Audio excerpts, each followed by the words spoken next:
Magandang araw po sa inyo. Tawagin niyo na lamang po ako sa pangalang Sanya. 35 anyos at kasalukuyang ninirahan dito sa Guimaras kasama ang aking asawa na si Baldwin at ang dalawa naming anak na kapwa babae. Sakto lang po ang aming pamumuhay at sa awa naman ng Diyos ay nakakaraos naman kami kahit papano. Kontento na po kami sa biyaya na aming natatanggap sa araw-araw at hindi naghahangad ng labis. Galing po ako sa mahirap na pamilya, kaya sanay po ako sa hirap. Ang ibabahagi ko pong kwento ay hango sa tunay na buhay. Karanasan po namin ito ng aking ina na itago na lang natin sa pangalang Nanay Lolita. Nangyari po ang karanasan naming ito isang dekada na ang nakakalipas nung magtungo kami sa isang liblib na baryo sa Guimaras, kung saan doon nanananahan ang kapatid ng aking ina na si Tia Agnes sa isang lumang bahay. Dito sa lumang bahay na ito namin naranasan ang isang kakilakilabot na karanasan. Ngunit sa bandang huli, naging maganda naman ang kinalabasan kung saan dito ko nakilala ang ama ng aking mga anak. Taong 2003 sa panahong ito ay nasa edad pa lamang ako ng 15. Mula Iloilo ay nagbiyahe pa kami ng aking ina patungong Guimaras upang takasan ang salbahe kong ama na isang lasinggero at sugarol. Palagi kami nitong sinasaktan kapag walang pantoma at palagi mainit ang ulo. At pag natalo sa laro, napakabatugan nito at umaasa lamang sa kinikita ng aking ina sa pagtitinda ng mga lutong bahay. Nasa tapat lang ng aming tahanan nakalatag ang aming mga panindang ulam. Simulat sa pula, mula noong magkaisip ako, ay nasaksiyan ko kung papaano saktan ni ama si nanay. Sampal, sabunot at tadyak, yun palagi ang inaabot nito sa walang kwenta kong ama. Kahit musmus pa lamang ako noon ay palagi akong nakakaranas ng kalupitan sa kamay ni ama. Kahit anong bagay na madampot nito ay ihahampas sa akin. Minsan ako nitong binato ng bangko dahilan upang makatamo ako ng pilay. Minsan pag sobrang buryo ng utak nito ay tinatakot kaming mag-ina na papatayin niya umano. At madalas din kami nitong tinututukan ng patalima habang pinagmumura kaming mag-ina. "Hay Lolita, bakit hindi mo hiwalayan niyang asawa mo? Bakit napakamartir mo sa kanya? Kawawa naman kayo mag-ina, palagi na lang kayong sinasaktan. Kung ako sa'yo, iwan mo na yung walang kwenta mong asawa. Magpakalayo-layo kayo mag-ina, baka sakaling tumino pa yung batugan mong asawa." Saad ng isa naming kapitbahay na si Manang Lorna sa aking ina matapos nitong bumili ng ulam. "Tama ang mga sinabi mo, Maring Lorna. Ewan ko ba dyan kay Lolita bakit nagtitiis sa kanyang asawa? Tignan mo nga ang sarili mo, Lolita. Nagmumukha ka ng matanda sa pagkukonsumi mo dyan sa tamad mong asawa. Halos kayod kalabaw ka. Yan ang ginagawa mo habang asawa mo naman nandun sa laklakan. Kung ako sa'yo, lalayasan ko talaga yung pabigat sa buhay mo. Kawawa tuloy kayo ni Sanya. Imbis na mag-aral, heto nagtitinda. Bugbog pa sa mga gawaing bahay. Naawa tuloy ako sa inaanak ko." Sambit naman noon ni Manang Rowena. Ang mabait kong ninang, ang dalawang babaeng ito ang madalas na nakakausap ng aking ina. Halos ang tinutubo ni nanay sa pagtitinda ng mga sarit-saring ulam ay napupunta lang sa mga bisyo ng aking ama. Minsan nga, iniiwasan na ito ng ibang tumador. Madalas kasi ito nga makitumbok kahit wala namang ambag sa inuman. Mahilig pa sa pulutan, kahit sa bahay, pasugalan, palagi nadadawit ito sa gulo. Ang galit nito ay sa amin binubuntong na mag-ina. "Nay, bakit ayaw po magtrabaho ni tatay? Bakit inahayaan mo lang siya na saktan tayo? Pati tuloy pag-aaral ko naapektuhan. Kahit na dalaga na po ako, palagi pa rin niya akong pinapalo. Hindi na po ako bata para itrato niya ng ganito. Tama po si Manang Lorna at Ninang Rowena. Bakit hindi na lang tayo umalis ng bahay? Layasan po natin si tatay. Natatakot na po ako sa kanya eh." Wika ko sa aking ina nung makaalis ang dalawang babae. "Saan naman tayo pupunta, anak? Wala naman tayo ritong kamag-anak. Hindi naman tayo pwede makituloy sa mga kapatid na babae ng tatay mo. Titiisin na lang natin ang ugali niya. Malay mo balang araw magbago siya." Tugon naman ni ina. Alam ko na po, inay. Doon na lang po tayo makitira kina Tia Agnes. Sigurado po ako na hindi niya tayo roon masusundan. Sabi mo po sa akin dati, malaki ang bahay ng asawa ng ate mo. Saad ko muli kay Nanay Lolita. Sanya anak, masyadong malayo kung doon tayo maninirahan. Isapat wala na akong balita sa Tia Agnes mo. Halos ilang taon na rin itong walang paramdam. Hindi na nga siya nagagawi dito. Ewan ko ba kung bakit. Huling kita namin noon, maliit ka pa. Hindi ko nga alam kung saan banda sila sa Gimaras. Sagot naman ito sa akin. Si Tia Agnes ang nag-iisang kapatid ni Nanay Lolita. Mas matanda ito sa kanya ng ilang taon. Magkapatid lang po sila ni Ama. At magkaiba ang kanilang nanay. Siyam na taong gulang pa lamang ako noong pumanaw ang aking lolo at lola. Magkasunod lang ang mga itong namatay. Kaya lumaki ako sa kalinga ng aking ina. Pagkalinga na punong-puno ng pagmamahal. Tangi si Nanay Lolita lamang ang nagmamalasakit sa akin. Inaruga ako nito hanggang sa aking paglaki. Samantalang hindi ko man lang maramdaman ang pagmamahal ng isang ama. Puro pasakit at hinagpis lang ang dinadanas ko dito. Isang gabi habang nagpapahinga kami ni Nanay Lolita sa munti naming sala at magilo na nakikinig ng radyo, ay pasuray-suray na umuwi ang aking ama. Langong-lango ito sa alak at walang suot pang itaas. Tumungo ito sa kusina at padabog na binungkal ang kaldero at kaserola. Halos mamatay kami sa gulat nung itapon nito ang mga takip sa sahig. Putragis, tuyo na naman. Ba't yan palagi ang ulam? Kung hindi tuyo, bagoong. Hoy Lolita, ito bang papakain mo sa akin? Hindi ka man lang nagtabi ng masarap na pagkain. Tapos yung kanin lata pa. Daig pa nito yung lugaw. Nakakabwisit talaga kayo mag-ina. Mga wala kayong kwenta. Nanggagalaiting wika ni Ama. Pinagmumura pa kami nito. Hindi pa ito nakontento na itapon ang mga takip. Halos basagin pa nito ang mga baso at pinggana. Uuwi ka ng lasing tapos magwawala ka. Ang kapal naman ng mukha mo magreklamo. Naghahanap ka pa talaga ng masarap na ulam. Kung gusto mo makakain ng masarap, magtrabaho ka. Hindi yung puro ka reklamo. Wala ka naman itutulong sa amin ni inay. Pabulyaw na tugon ko naman dito. Hindi kasi noon makaimik ang aking ina, kaya ako na lang ang nagsalita. Nawala na ang paggalang ko sa kanya bilang isang anak. Aba, leche kang bata ka. Kailan ka pa natutong kalabanin ako ha? Hoy Sanya, anak lang kita. Gusto mo bang masaktan? Pamamahay ko ito, kaya ako ang masusunod. Pareho lang kayo ng nanay mo, mga walang silbi. Ikaw ang walang silbi sa bahay na to.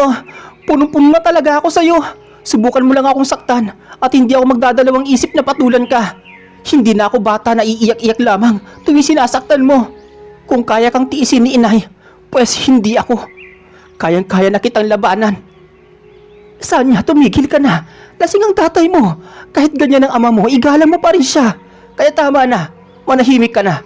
Ako nang nakikiusap sa'yo, Sanya anak. Inay, hanggang kailan ka ba magpapakamarte sa lalaking yan? Araw-araw na lang palaging ganito ang nangyayari. Wala naman siyang naitutulong sa atin. Puro pasarap lang ang ginagawa niya.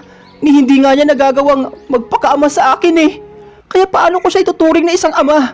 Wala naman siyang kwentang tao. Pabigat lang siya sa buhay natin, Nay. Hindi ka ba naawa sa akin? Imbis na ballpen at papel ang hawak ko, heto ako ngayon, tumatanggap ng mga labahin, mabuhay lang tayo. Tayo pa nga ang nagpapalamon sa lalaking yan. Sagot ko dito. Aba tarantado kang bata ka. Ang lakas ng loob mong magsalita ng ganyan. Ginagalit mo talaga ako, hindi yung pagkahali ka nga rito. Gusto mong masaktan? Sige, ibibigay ko sa'yo ang hinahanap mo. Hindi ko na talaga noon napigilan ang aking sarili. Pinilit kong maging matapang at ipamukha sa kanya na isa siyang lalaki na hindi dapat pakitaan ng mabuting asal. Sumabog ito sa galit dahil sa mga balagbag kong salita. Dahil sa tindi ng galit nito ay sukdulan ang pananakit nito sa akin. Kinuha noon ng aking ama ang selya at walang habas na ibinato sa akin. Buti na lang nakailag ako, kung hindi malamang nabalian na ako ng buto. Noong maiwasan ko ang pagbato nito, ay muli itong dumampot ng ipanghahampas sa akin. Kinuha ang isang maliit na retaso at paulit-ulit ako nitong pinalo sa hita hanggang sa sumobra na ang pananakit nito. Nagawa kong hampasin sa katawan. Pakiramdam ko parang mamamatay na ako sa tindi ng sakit. Hindi na tao ang tingin sa akin ng aking ama. Para na itong demonyo. Sumiklab ang pagsusuklam ko sa kanya. Tila nandidilim ang aking paningin at nais kong gumanti. Ngunit wala akong magawa sapagkat isa lamang akong mahinang babae. Habang patuloy akong sinasaktan ng aking ama, ay panahikbi naman ni Nanay Lolita. Inaagaw nito ang matigas na bagay sa taong walang tigil na nananakit sa akin. Dumating sa punto na pati ang aking ina ay nagawa nitong saktan. Hinampas ito sa ulo. Mabuti na lang, ginawang pananggalang ni ina ang kanyang mga kamay, kung kaya't ang mga braso nito ang nakatamo ng malubhang pinsala. Dinig ko ang malutong na lagatok ng buto nung tumama ang matigas na retaso. Tila balak na talaga nitong patayin kami. Sa pagkakasadlak ni Nanay Lolita sa sahig, ay agad ko itong nilapitan at niyakap kahit na iniinda ko ang matinding sakit sa aking katawan. Habang magkabigkis kami ng aming mga kamay, ay walang habas kaming tinadyakan ni ama. Desidido na talaga itong burahin kami sa landas niya. Kinain na ito ng sariling puot at galit. Hindi pa doon natatapos ang pananakit nito sa amin. Sinabunutan din kami at pinag-uuntog ang ulo sa sahig. Wala kaming nagawang mag-ina sa lakas ni ama. Kung nasasakal kayong dalawa sa akin, mabuti pa, patayin ko na lamang kayo. Lalo ka na sa kanya. Kahit na anak kita, hindi ako manghihinayang na paslangin ka. Saad ni ama na may malademonyong tinig. Akala ko katapusan na namin noon ni nanay. Batid kong tutuluyan na kami ni ama. Ngunit bago pa man mabasag ang aming mga bungo, ay biglang dumating ang ilan naming kapitbahay kasama ang mga tanod. Sinagip nila kami sa kamay ng bastardo kong ama. Noong gabing yon, dinakip si tatay at kinulong.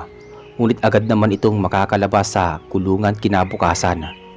Hindi kasi nagsampa ng kaso ang aking ina, sa halip na naig pa rin ang awa nito. Pero iba ako. Gustong-gusto ko kasi noon na mabulok sa bilangguan ng aking ama. Dahil agad namang makakalabas sa kulungan ang aking demonyong ama, ay kinumbinsi ko ang aking ina na lumayo na lamang kami at magtungo sa Guimaras. Hahanapin namin doon ang kapatid nito na si Tia Agnes. Pumayag naman ito hingil sa nais kong mangyari. Nag-abot din ng tulong si Ninang Rowena at ang kapitan sa aming lugar ng kaunting halaga, sapat na upang makapagpalayo-layo kami ng aking ina. Hindi ko sukat akalain na mas karumal-dumal pa pala ang masasaksihan namin doon sa Guimaras. Minsan na noon nabanggit ni Tia Agnes sa aking ina kung saan ito nanananahan sa nasabing lugar. Ngunit hindi nito naituran ang eksaktong barangay. Noong mismong gabing yon, ay agad kaming nag-impake ng aming mga gamit. Tanging mga kasuotan lamang namin ang isinilid sa bag. Noong makarating kami sa Guimaras, ay agad kaming nagtungo sa baryong lula ng tricycle. Hindi namin sukat akalain na medyo may kalayuan pala ang nasabing lugar. Datapwat ang mga nabubuhay sa paligid ay makukulay na berde. Mas liblib pa ito kumpara sa ibang baryo. Nakabibinging katahimikan na tila may dagok na naghihintay. Ang haplos ng hangin ay kaduda-duda na parang may nakakubling panganib. Sobrang peligroso ang lugar na parang may mga matang nakatago sa malalagong halaman at nagtataasang talahib. Kahit laki ako sa probinsya ay kakaiba talaga ang pakiramdam ko sa napuntahan naming baryo. Manong driver, malayo pa ba tayo? Para kasing kanina pa tayo paikot-ikot sa dinadaanan natin. Usisang tanong ni nanay. Tinignan lang noon ng driver ang aking ina at hindi man lang ito umimik. Matapos pahapyaw na pasadahan ng tingin si Nanay Lolita, ay muling binaling ang tingin sa unahan. Manong, bingi ka po ba? Ang sabi ko kung malayo pa ba tayo? Ilang kurbada pa ba ang palilikuan natin? Parang hindi tayo nakakaalis sa lugar na ito Saad muli ni nanay sa driver. Malapit na po tayo. Medyo masikip lang po ang mga daanan kaya natatagalan tayo. Pagkalampas natin sa kalsadang ito, makikita nyo na ang lugar na hinahanap nyo. Tugon naman ng driver. Binalaan pa kami nito na mag-iingat umano kami na mag-ina. Aniya, hindi raw lahat ng barangay na saklaw ng nasabing baryo ay ligtas. Tahimik ngunit may dalang peligro. Makalipas ang ilang sandali ay narating na nga namin ang entrada ng naturang baryo. Huminto ang tricycle sa tapat ng karatula na halos hindi na mabasa ang nakasulat dito. Sabi umano ng driver, hanggang labasan lang niya umano kami maaaring ihatid. Gayon pa man, taos-puso kaming nagbigay ng pasasalamat sa paghatid nito sa amin. Ito lang kasi ang hindi tumanggi na isakay kaming mag-ina sa aming paroroonan, buhat nung makarating kami ng Guimaras. Noong makalis kami sa sinasakyan naming tricycle, ay tinapunan pa kami ng driver ng tingin na tila tinatandaan ang aming mga muka. Akala ko nga noon, kursunada nito ang aking ina. Magkasing edad lang kasi ang dalawa. Kahit na madalas problemado si Nanay Lolita, ay mababakas pa rin ang ganda niya. Ewan ko ba kung bakit pinatulan nito ang walang kwenta kong ama. Sa bagay, kung hindi sila pinagtagpo, malamang hindi ako ang mabubuo. Nay, ako na po pala ang magbibitbit ng ating mga gamit. Hindi naman po ito masyadong mabigat eh. Tara na po, Nay, at baka abutin tayo dito ng dilim. Magtanong-tanong na lang po tayo sa mga taga rito kung saan ang bahay ni Tia Agnes at Tio Gaspar. Mabuti pa nga anak, medyo masakit na kasi ang braso ko. Muntikan pa akong mapilayan sa ginawa ng tatay mo. Tugon naman ni Nanay Lolita. Napapaimpit pa ito tuwing ginagalaw nito ang kaliwa niyang kamay. Namamaga pa kasi ang mga braso nito at ang bandang kaliwa ang labis na napuruhan buhat nung ipangsalo niya ito sa matigas na bagay na hawak noon ni ama. Noong makarating kami sa unang baryo o sityo, ay nagsimula na kami magtanong sa mga taong nasa kani-kanilang mga bakuran. Mababait naman ang tao roon. Marunong naman silang makitungo sa dayo. Ngunit may mangilan-ngilan ang umiiwas sa amin. Upang mapabilis ang aming paghahanap sa nakakatandang kapatid ng aking ina, ay minabuti namin ng asawa ni Tia Agnes ang gamitin naming paghahanap. Mawalang galang na po, Lola. Maaari po bang magtanong? Saan po namin matatagpuan dito ang bahay ni Gaspar? Magalang na tanong ni Nanay sa isang matandang babae na nagsisiga ng balat ng nyog sa bakuran nito bilang pantaboy sa mga lamok. Ay, Gaspar, baka mo? Yung asawa ba ni Mildred? Napapatanong na sagot naman ng matandang babae. Hindi po siya, Lola. Ibang Gaspar po. Ang pangalan po ng asawa niya Agnes po. Ate ko po siya. Agnes, kapatid mo si Agnes. Hindi mo ba nababalitaan ang tungkol sa nangyari sa kanya? Huwag ka na sanang mabibigla. Ngunit kinalulungkot kong sabihin na matagal nang patay ang kapatid mo. Pinatay siya ng asawa niyang si Gaspar. Napapayo kong sagot ng matanda at inilalahad ang isang masamang balita. Halos hindi kami makapaniwala ni Nanay sa tinuran ng matandang babae. Tila parang kilalang kilala nito ang aking tiyahin. Muling nagtanong ang aking ina kung nasaan na si Tio Gaspar. Aniya, matapos daw kitilin nito ang buhay ng aking tiyahin, ay nagpakamatay umano ito sa pamamagitan ng pagbigti. Ang kanilang mga labi ay nilibing mismo sa likod ng bahay ng mga ito, sapagkat walang ibang kamag-anak umano si Tio Gaspar. Matagal nang patay ang mga magulang nito. Sabi nga ng mga taga roon pamilya daw ng mga baliw ang napangasawa ni Tia Agnes. Hindi lang pala kami ni Nanay ang nakaranas ng kalupitan, mas masaklap pa pala ang dinanas ng aking tiyahin. Turan pa noon ng matanda, may saltik daw sa ulo si Tio Gaspar.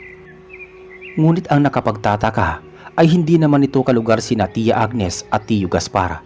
Nanananahan umano ang mag-asawa sa pinakahuling barangay.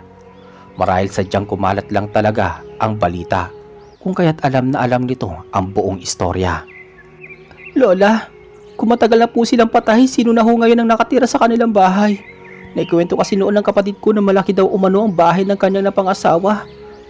Kaya pala, wala na akong balita sa kanya. Matagal na palang patay ang kapatid ko. Kawawa naman ang kapatid kong si Agnes.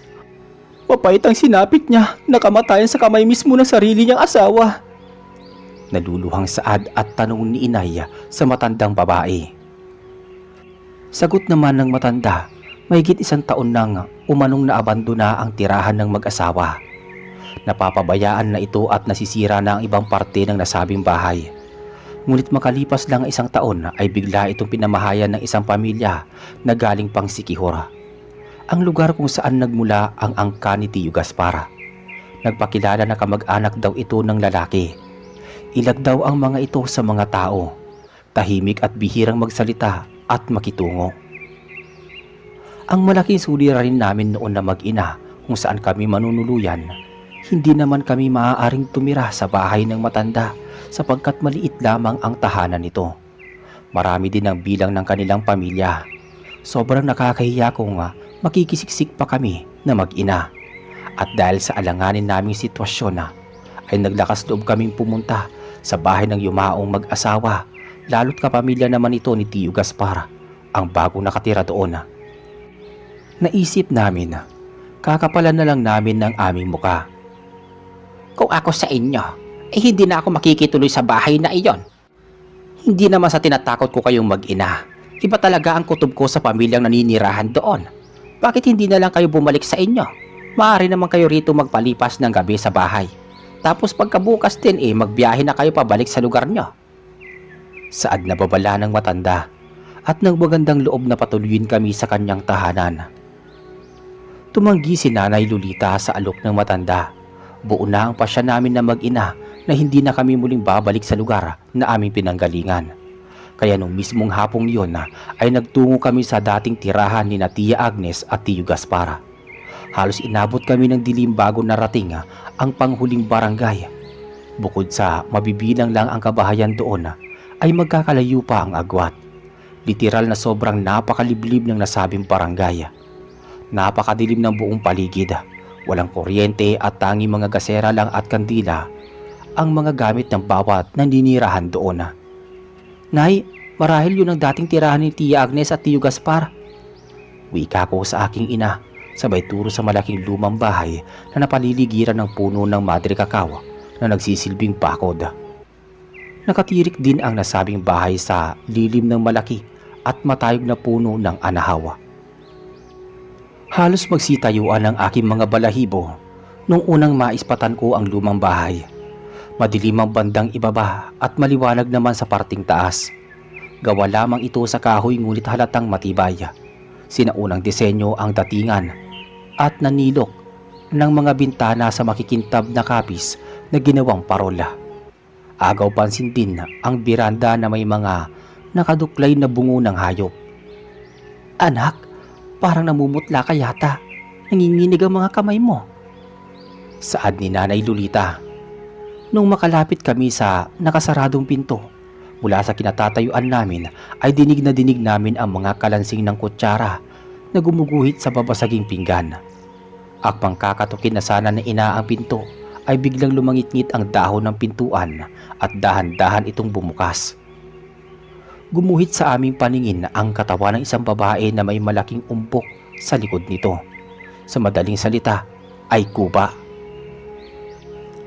Sino kayo at anong ginagawa niyo sa tapat ng bahay namin? Bungad na tanong ng babae na halos hindi naman nalalayo ang edad sa akin. Magandang gabi sa iyo, iha. Ako pala si Lolita at ito naman ang anak kong si Sanya. Paumanhin kung nagulat ka namin. Dito ba nakatira si Kuya Gaspar at Ate Agnes? Nakangiting tugon naman ni ina. Nagpanggap kami na hindi pa namin alam na patay na ang unang nakatira dito.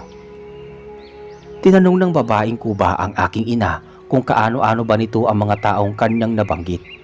Sinabi naman ni Nanay Lolita na kapatid niya ang asawa ng lalaki. Sa puntong yon, nagpakilala sa amin ang kuba sa pangalang Olga. Pinsang buo raw ito ni Tio Gaspar. At dahil kapamilya kami ng asawa ng pinsan nito, ay malugod kami pinatuloy sa kanilang tahanan. Madilim ang sala, kung kaya't sinindihan muna ni Olga ang ilang kandila sa may altar bago kami pinaupo sa mahabang sofa. Nung kumalat ang liwanag ay napukol ang aking tingin sa malaking larawan na nakasabit sa dingding. Nakaguhit dito ang wangis ni Tia Agnes, katabi ang isang lalaki na batid kong si Tio Gaspar ito. Halina kayo, sumama kayo sa akin sa taas. Naroon ang mga magulang at mga kapatid ko. Saad muli ni Olga. matapos sindihan ang mga kandila. Sumunod kami sa kanya patungong hagdan. Sa bawat hakbang namin ay tila parang kumakalog ang kada baitang sa anumang oras ay maaaring magiba. Lumang-luma na kasi ang hagdan, marupok at nabubukbok. Habang papataas kami ng papataas, palakas din ng palakas ang kalansing ng mga kubyertos. Nang makarating kami sa pangalawang palapag ay agad namin na nakita ni Ina at nasipat ang mahabang lamesa. May mga nakaupong tao na abalang kumakain. May mga bisita pala tayo ngayong gabi, Olga. Sino pala ang mga taong yan? Anong sadya nila rito? Saad ng isang babae, nabatid kong ito ang ilaw ng kanilang tahanan. Inang, ang asawa po ni Kuya Gaspar ang sadya nila rito sa bahay. Siya nga po pala, Inang. Ito pala si Tia Lolita, kapatid daw siya ni Tia Agnes. At ito naman si Sanya, anak niya. Tugon naman ni Olga. Ganun ba? Kamag-anak pala kayo ni Agnes. Mukhang malayo pang nilakbay ninyong mag-ina. Tila halatang pagod kayo. Hayaan niyo muna ako magpakilala. Ako si Teresita. At ito naman ang asawa kong si Mando. Saka ito naman ang mga anak ko. Si Aida, ang panganay ko. At si Baldwin, ang sumunod sa kanya. At si Olga, ang bunso ko. Lolita, Sanya, maupo kayo. Saluhan ninyo kaming kumain. Alam ko kanina pa kayo nagugutom. Nakangiting turan naman ng ginang at ipinakilala sa amin ang kanyang buong pamilya. Tia Lolita, Sanya, halina kayo sapag. Samahan nyo kami kumain. Huwag na po kayong mahiya, hindi na po kayo iba sa amin. Magalang na wika naman ni Olga. Hinawakan nito ang aking kamay at marahan akong hinila patungo sa pagkainan.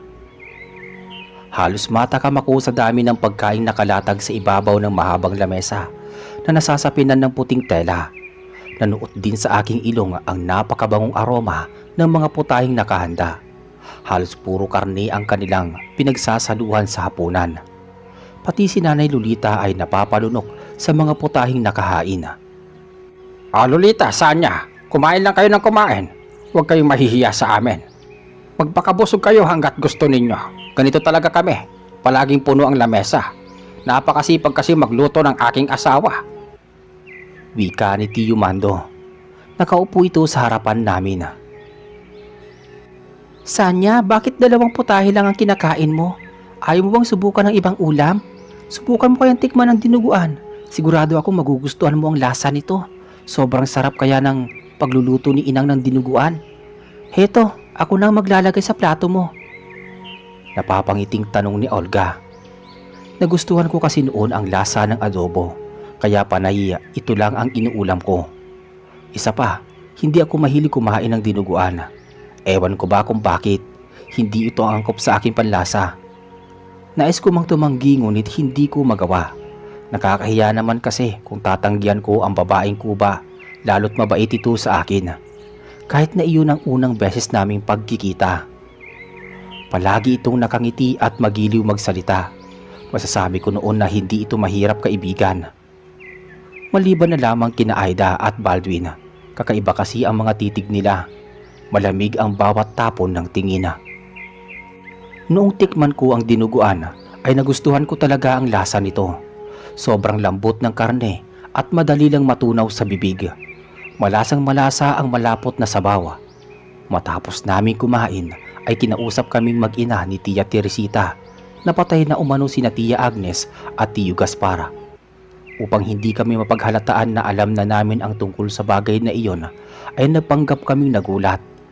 Nasa matinding dagok ang aming buhay at wala kaming mapupuntahan kaya tinodo na namin ang kakapalan ng muka.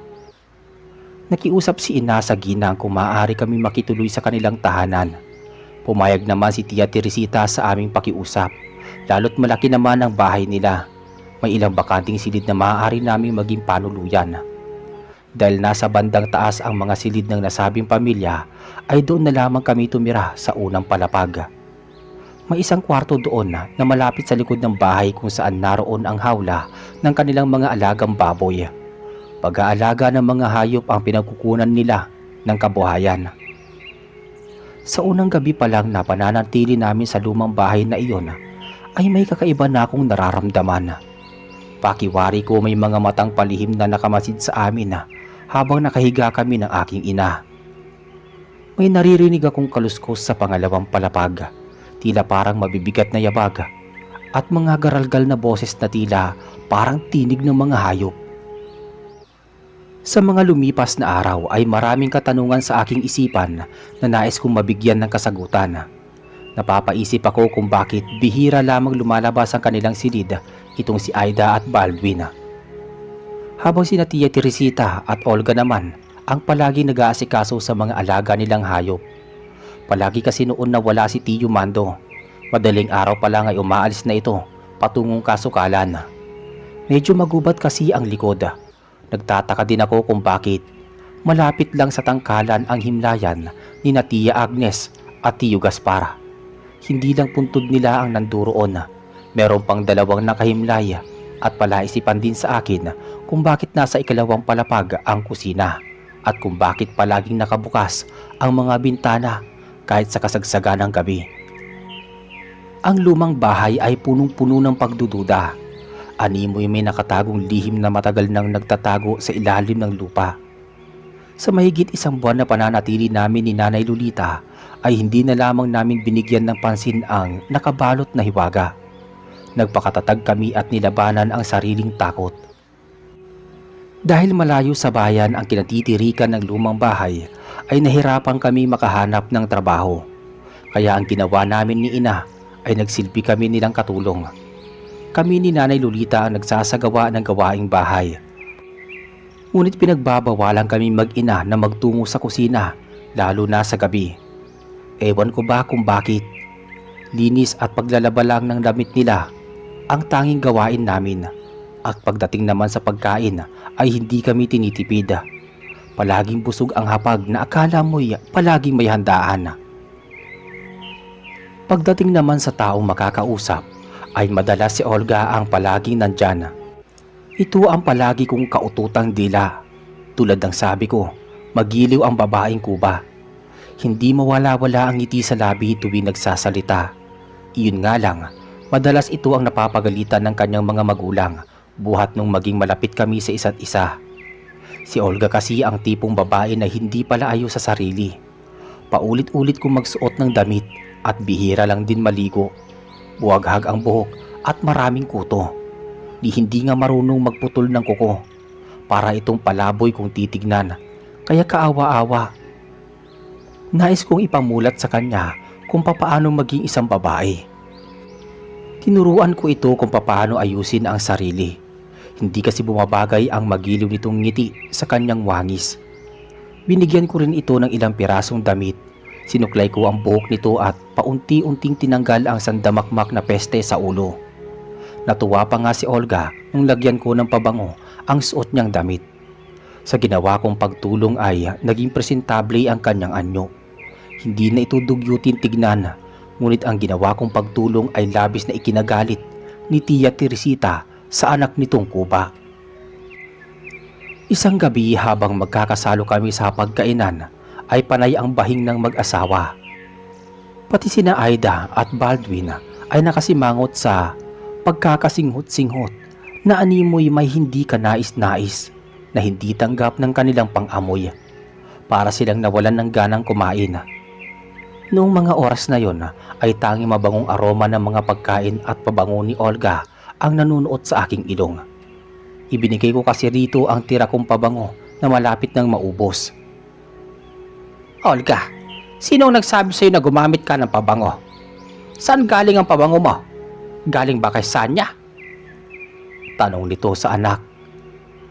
Bigay ko po, Tia Teresita. Nagustuhan kasi ni Olga eh. Isa pa, paubos na rin po ang laman nito. Magalang na sabat ko naman dito. Hindi ito tumugon na, bagkus pinandilatan ako ng mata. Olga, umalis ka nga rito. Maligo ka at magbihis ng damit. Naasiwa ako sa amoy mo. Hindi ako makakain ng maayos. Pagtataray naman ni Aida. Di ba ang sabi ko sa iyo, Olga? Wala kang babaguhin sa sarili mo. Kung paano kita pinalaki, dapat ganoon ka pa rin hanggang ngayon. Mas nanaisin ko pang magmukha kang bruha kaysa sa ayos mo ngayon. Magtungo ka muna sa iyong salid at magbihis ka ng panibagong damit. Naiiritang wika ni Tia Teresita kay Olga. Hindi ko lubos maunawaan ang mga magulang at kapatid ni Olga. Hindi ko batid kung bakit hindi nila kayang sikmurain ang amoy ng pabango. Masyado talagang mahiwaga ang kanilang pamilya. Labis akong naawa dito. Tila pinagkaisahan nila ang babaeng Kuba. Kung iisipin ay bahagi ito ng kanilang pamilya. Natapos noon ang gabi na hindi nila ako pinansin.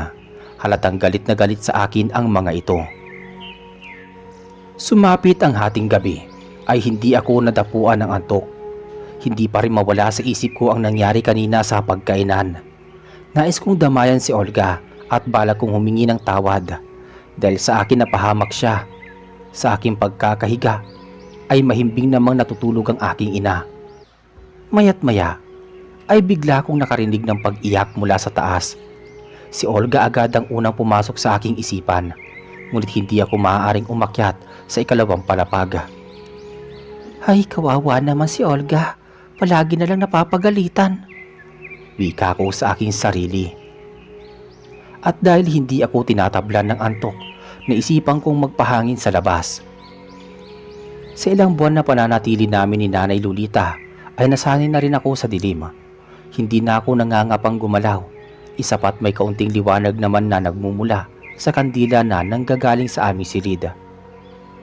Iniwasan kong makalikha ng ingay. Dahan-dahan kong binuksan ang dahon ng pintuan upang hindi ito lumangit-ngit. Noong makalabas ako sa bahay, tumayo ako sa ilalim ng beranda. Dito ay natatanaw ko sa malayo ang malamlam na liwanag sa magkakahiwalay na kabahayan. Habang nagpapahangin ako ay bigla akong nakarinig ng kaluskos sa bandang itaas. Ingay na mula sa mga nakabukas na bintana. Nung una akala ko may magnanakaw. Madali lang kasing pagnakawan ang lumang bahay na ito. Bukod sa malaki, ang mga bintana ay palagi itong nakabukas sa gabi. Dahan-dahan kong inihakbang ang aking mga paa. Naglakad patungo sa malaking puno ng anahaw at patagong nagmasid. Sa punong kasing iyon ay makikita ang kabuuan ng lumang bahay, lalo na sa lilim na lang ito ng malalago at malalapad na dahon. Halos lumuwa na ang aking mga mata nung masipat ko si Tia Teresita na nakangising nakadungaw sa bintana. May hawak itong maliit na bagay na naglalaman ng langis. Palinga-linga pa ito sa parteng ibaba. Ilang segundo lang ang lumipas mula nung iginayak nito ang paningin sa buong paligid ay bigla itong lumundag na parang pusa. Tumakbo patungo sa kakahuyan. Sa puntong yun, kinutuban na ako. Sa ilang buwan namin paninirahan ni Nanay Lolita ay tila ba nahanap ko na ang kasagutan. Marahil sadyang maingat lang talaga sa bawat pagkilos ang nasabing pamilya, kaya hindi ko ito mahanap. Di ko mahanap ang sagot sa mga tanong ko tungkol sa nakabalot na misteryo sa lumang bahay. Nanigas ako sa aking pinagkukublihan. Nanginginig ang aking tuhod na tila ayaw nang gumalaw. Parang sasabog sa kaba ang aking puso. Mas lalong nadagdagan ang aking kilabot noong magsidungaw sa kabilang bintana sina Aida at Baldwin. Dumating pa nga sa punto na tumayo rin sa harap ng bintana si Tio Mando na tila parang may inaabangan ang nanlilisik nilang mga mata. Ang palihim na pagtitig ko sa mga taong nasa bintana ay biglang naibaling ko sa kabilang dako kung saan sumuot ang ginang. Napatingala ako sa kalangitan nung marinig ko ang malakas na pagaspas ng hangin. Akala ko may malaking ibon na lumilipad na umahon sa kakahuyan. Ngunit noong masinaga ng liwanag ng buwan ang pinagmumulan ng pagaspas ay tila nais humiwalay ng aking kaluluwa. Hindi malaking ibon ang lumilipad sa himpapawid kundi isang manananggal. Alam ko sa aking sarili na totoo ang mga aswang, lalo na't lumaki ako sa parting Kabisayaan. Ngunit ang nilalang na manananggal ay sadyang mahirap paniwalaan. Tunay talagang umiiral ang ganitong halimaw sa mundo. Totoo ba itong nakikita ko? Imposible. Dapat malaman to ni Nanay. Nauutal kong wika sa aking sarili. Sa puntong yun, mas marami tuloy akong naiisip sa aking isipan. Maraming naglalaro. Napapaisip ako na baka laman ng tao ang hinahain sa amin ng nasabing pamilya. Bakit hindi ko kaagad ito natuklasan? Bakit hindi ko man lang napansin ang mga nakahaing ulam? Wala naman akong nakitang kakaiba sa mga putahe. Noong maglaho sa aking paningin ang manananggal, saka naman tumalon sa bintana si Tio Mando. Nagtungo din ito sa kakahuyan. Maging sina Aida at Baldwin ay nagsilundagan na rin na parang mga mababangis na hayop. Sa pagkakataong yon, naisip ko kaagad si Olga. Tanging ito lamang ang hindi ko nakita. Samantala ko ang pagkakataong yon. Pinilit kong maigalaw ang aking katawan. Nang makapasok ako sa lumang bahay, ay dumiretso ako sa ikalawang palapag. Nagmamadaling naglakad patungo sa silid ni Olga. Paulit-ulit kong tinatawag ang kanyang pangalan. Mabuti na lang at pinagbuksan ako nito ng pinto. Agad ako nitong kinausap tungkol sa kanya at sa buong katotohanan. Tapat akong sinagot ng babaeng Kuba. Aniya, nagmula umano sila sa angkan ng mga aswang. Pinatotohanan niya na ang manananggal nga ang kanyang ina at isang asbo naman ang kanyang ama, si Tio Mando, ay may kakayahang magbagong anyo bilang aso. Ngunit ang dugong nananalaytay sa kanilang magkakapatid ay nagmula sa kanilang ama. Tanging ang ina lamang nila ang may purong dugo ng manananggal na minanapa sa mga ninuno nito sa lugar kung saan sila nagmula. Inamin din sa akin ni Olga na aswang si Tio Gaspar at hinawaan nito ng pagkaaswang ang aking tiyahin. Namatay daw noon si Tia Agnes dahil hindi kinaya ng katawan nito ang pagkakayanggaw. Hindi natanggap ni Tio Gaspar ang pagkamatay nito, kung kaya tinapos na lang din nito ang sarili ng buhay. Ang nais noon ni Tio Gaspar ay maging katulad niya si Tia Agnes, subalit iba ang kinalabasan. Nilisan umano ng kanilang pamilya ang pinagmulan nilang lugar sapagkat tinutugis daw sila ng mga tao doon, kaya napadpad sila sa Gimaras. Inabutan pa nila noon si Tio Gaspar bago umano ito nagpatiwakala. Sinabi din ni Olga na hindi nila kami pinaghain ng laman ng tao. Wala silang binibiktimang mga tao sa bago nilang tirahan, lalo't mga dayo lang din sila sa nasabing lugar. Tanging mga ligaw na hayop sa kagubatan ang ginagawang panawid gutom ng kanyang mga magulang at mga kapatid upang maibsan ang pagkasabik na kumain ng dugo at laman ng tao. Hindi naman daw sila lubos na masama. Pinipilit nilang magbagong buhay at makibagay sa mga tao. Ngunit sa kabila ng lahat ay iniiwasan pa rin sila ng mga taga-baryo. Tanging ako lamang ang bukod tangi naging unang kaibigan ni Olga. At kami lang ni Nanay Lolita ang naglakas loob na lumapit sa pamilya nila. Dahil sa mga nilahad sa akin ng kaibigan kong aswang, ay maliwanag na sa akin ang lahat. Mali ang impormasyon na ibinigay sa amin noon ng matandang babae na pinatay umano ni Tio Gaspar si Tia Agnes. Kahit alam ko na ang katotohanang lihim sa lumang bahay, ay hindi nagbago ang pagtingin ko kay Olga bilang isang matalik na kaibigan. Piniliwanag pa sa akin ito na masilan talaga ang pamilya nila sa amoy ng pabango. Ngunit para kay Olga, gustong gusto niya ang amoy ng aking pabango. Nung mismong gabing yon, inilahad ko rin sa aking ina ang aking mga nalaman tungkol sa lihim ng nasabing pamilya. Subalit hindi man lang nagulat si Nanay Lolita. Ako pa nga ang nabigla nung sabihin nito na matagal niya nang alam ang tungkol sa bagay na yon. Kaya pala napapansin ko na palaging kalmado lang ang aking ina. Hindi ko ito kinakitaan ng anumang takot. Hinangad nito na ilihim na lamang sa akin at hintayin na kusa ko itong matuklasan. Sa unang buwan pa lang na paninirahan namin noon na mag-ina sa lumang bahay, ay pinagtapat na ito sa kanya ni Tia Teresita. Hindi na umano iba ang turing nila sa amin. Sa kadahilanan ay kapatid ni Nanay Lolita ang pinakamamahal na babae ni Tio Gaspar. Ang kaso nga lang ay nabigyo ito na gawing kauri nila ang aking tiyahin dahil hindi nito kinaya ang katawan ng pagyayanggaw. Sa paglipas ng panahon ay natuto kami ni Nanay Lolita na magkasama sa pamilya na nagmula sa angkan ng mga aswang. Halimaw man sila sa paningin ko ay mabuti naman ang kanilang kalooban. Ni minsan hindi nila kami nagawang hawaan ng kanilang pagkaaswang. Ni hindi kami pinatikim ng laman ng tao. Sadyang masarap lang talaga ang luto ni Tia Teresita. May nasagap din kaming balita na pumanaw na umano ang aking ama sa pagiging lasinggero nito at hindi man lang ako naapektuhan sa pagkamatay niya dahil nga sa kinamumuhian ko ito ng husto.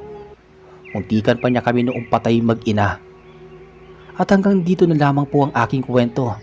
Sana magsilbing aral ito sa mga lalaking hindi nagpakaama sa kanilang mga anak at hindi nagpakalalaki sa kanilang mga asawa. Lubos na gumagalang at nagpapasalamat ang inyong masugid na taga-subaybaya, Sanya ng Gimaras.